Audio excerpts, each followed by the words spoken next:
What's going on YouTube? So before we get into today's video, I got some really exciting news for you guys. We're coming up on our 100th Mentorship Monday, which is incredible. Thank you guys for submitting all those questions to help me at DeRosaGroup.com for me to answer here on the YouTube page. I'm eternally grateful for all that support for me to have content to produce for you guys.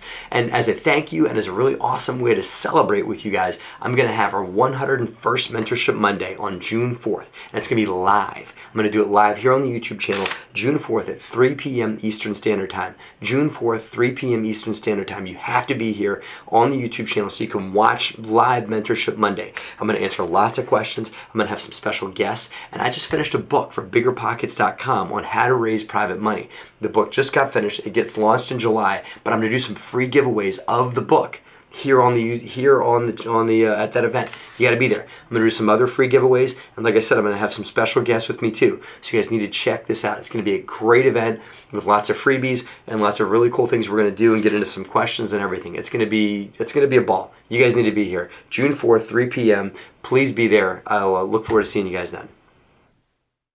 What's going on YouTube? It's Matt Faircloth. Thank you for watching. This is another Chats with Matt, and I got my man Justin Fraser. Hey. Justin is a fellow real estate investor. Right. Strong handshake you got there. Sure. This is a fellow real estate investor. Chats with Matt. Here's how it goes. Fellow real estate investor dude is going to roll out a real estate question. I don't know what he's going to say. I don't know what he's going to talk about. We're just going to riff and just chat about real estate. So go ahead. What do you got? Yeah, bring it on. So we're here at the Mid-Atlantic Summit. We are. We're rocking it. Rocking it out. So in that spirit, I've got a networking question. Ooh. You come into a room of people you don't know. Yeah, man. What's your strategy? How do you figure out who to talk to? How do you get what you need out of someone You got and a add room value to that of conversation? like 40, 50 people. Yeah. Right. So what's the first thing you do when you walk into the room, and what's your strategy? Okay. And I don't always play my cards right on this one because the comfortable part of me, right? This is not, I could give you the canned BS kind of like, this is what you do. This is what I do. We don't want that. This is what the knee-jerk reaction of me to do is to go to the people I know. Right. And hang with the people I know and go what's comfortable. And I think a lot of people do that, right? Like, oh, hey, there's my buddy. There's my spouse. There's the person I came here with or whatever. So let me go and talk to them. But not for nothing. I talk to those people all the time, right? Right. I mean, I love my wife, but I talk to her all the time. Absolutely. So why should I talk to my wife at a networking event? Right. You know, Right. No. God love her. Right. She doesn't want to talk to me. She's over there talking to somebody she just met, right? So what I typically will do is I might go to somebody like that just to get comfortable, you know, and to get my bearings. Warm up. And you warm up and get used to being in the room. Get a feel for who's there, what the vibe is. Yeah. Get the vibe down, and then figure out who else is in the room by talking to people. Like, hey, have you met anybody else? Who have you talked to? Any interesting conversations so far? Yeah. Find somebody who's been there longer than you have, you know, in the room longer than you have, and figure out, like, so who have you talked to? You know, and maybe throw out there, like, yeah, I'm looking to meet, like, I really want to meet a broker for an apartment building. So I'm trying to buy another apartment building. I can't seem to find a deal. So I want to find somebody who can help me find a deal. I'm making that up. But, sure. So they might say, oh yeah, that guy over there, he's a really successful real estate broker. You know, so the person that's been in the room longer that you might know can help direct you, right? Because the biggest mistake that I've seen people make in networking events like that is to try and talk to everybody. You know, you can't. No. If you're in the room for an hour, you can't have a meaningful conversation with all 40 people. You need to let that desire go. Because I've seen people try and do it. What they end up doing is like speed dating. Yep. You know, you end up running around the room and like, hi, I'm Joe Smith, and I buy apartment buildings. Hi, I'm Joe Smith, and I buy apartment buildings. Everywhere. Right, and everybody knows you're full of shit. Right.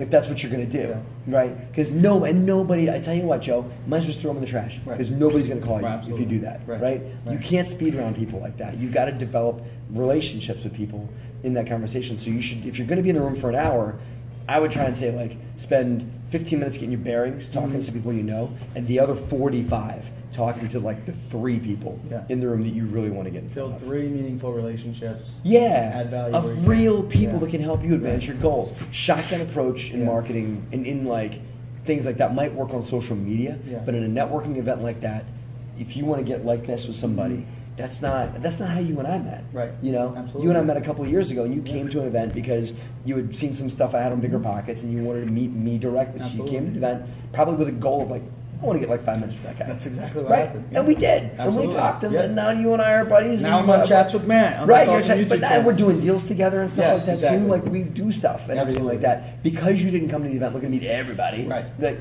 I want to like shake that guy's hand. That's right. And maybe meet 2 or 3 other people. That's Right? Yep. You know, before I go into a networking meeting, I actually sit down and say, what's my goal for this meeting? Yeah. Who do I want to talk to? What do I need? What do I need to accomplish? That's awesome. And just a mental checklist before I walk in, set those goals. Too many people go into networking meetings without a goal. Yeah. About saying like, Yeah. I want to meet one mortgage broker, Yeah. I want to meet a realtor, whatever. And even if that mortgage broker's not in the room, Yeah. you can go and find the people that do a lot of deals and say, I need a mortgage broker. Do you know referral. somebody? Yeah. Right. So having a goal before you go network is brilliant. Thanks for saying that. Yeah, absolutely. Cool. And then let's talk about after the networking meeting. Yes. Follow Okay. up. So first thing I do, if I'm at a network, like we're at a 2-day event, right? Mm-hmm. Yesterday, end of the day, I had a stack of business cards like that. Yep. You know, because you just meet people with these Yep. things, right? And so I have my pen. And so whenever I meet somebody, I pull out my pen, and while I'm talking to them, some people get a little weird about this, but I'm writing on their card while I'm That's the way talking to to do it. them. Absolutely. Like, hey, just this is what I think, right. You know, and or I just write like, you know, what, because by the time you get home and back to your office, it's like, who the hell How are are you these gonna people? remember? Who Yeah, are all exactly. these people? Right. Did I meet this guy, right? So you go through, and I typically will email all of them, or I'll put them in my newsletter database if that's what they want. Or I'll try. Now we use a service that people can book a phone appointment with me. Right. So I will typically send them a brief email like, "Hey man, great meeting you. If you want to talk further about what we talked about at the event, this is what I remember we talked about. Boom, boom, boom. Like highlight the conversation we had at the event. From This is your what notes this that is you what I put think in we the could card. do. Yep. You know, this is where I'm going to go. These are my goals that might align with where you're going from what I remember what we said. If you think this is a good point, click this link right here, and that link like takes them to a 30-minute phone block. Yeah. So I can drop in a phone appointment. Right.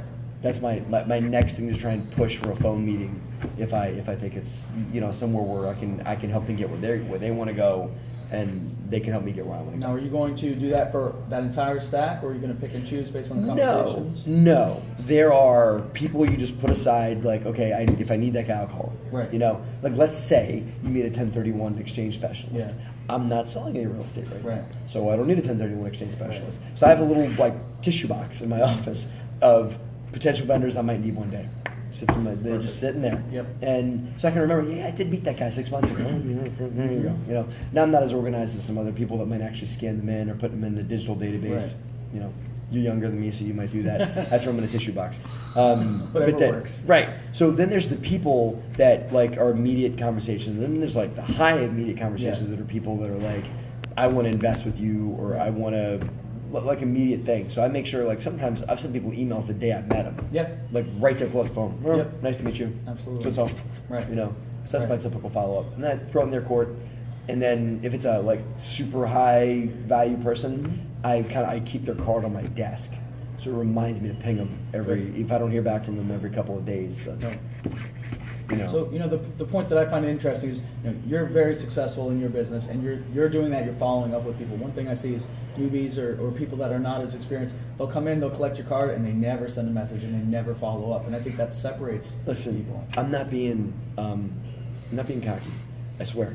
But I've gone to a lot of events, and I probably handed out like as much as I got this many cards. I probably handed out quite a few cards as well. But I've been to a lot of events like this before, and I can tell you, I've given my card to so many people, but most of them don't reach out. Right. You know, Right. they really don't. And it's not just me. I'm sure they do it with everybody else. I hope that maybe they do. Maybe they hit everybody else up, but they're not Matt Verkoff guy. I forget him. Right. But a lot of people, newbies or whatever, just don't systematize their follow-ups, and you can't build your network without getting back to people. Right. You know. Right. And they feel, I don't know if they feel nervous or scared to reach out, but all it takes is a conversation, and we don't bite other people. It's okay. I mean, there's plenty of assholes out there, but I'm not one of them and all that. So like, that's the thing. Yeah. You're giving back to content like this on BiggerPockets. Right. And everything else. Like, you're very accessible to people, though. I do business with a lot of jerks, and jerks are okay. They're just going to be jerks. You just let people be who they're going to be. Yeah. And so what are they going to do? They're going to be rude to you on the reply to your email. They're going to blow you off. So what? What's the worst that could happen if you send them an email? Right. I can promise you I won't, but other people might, and that's just who they're going to be. But still, they might still do business with you, even though they're jerks. Like I said, I do business with jerks too. They're okay. All right. They serve a purpose. They do. Right. Yeah, they keep you in line.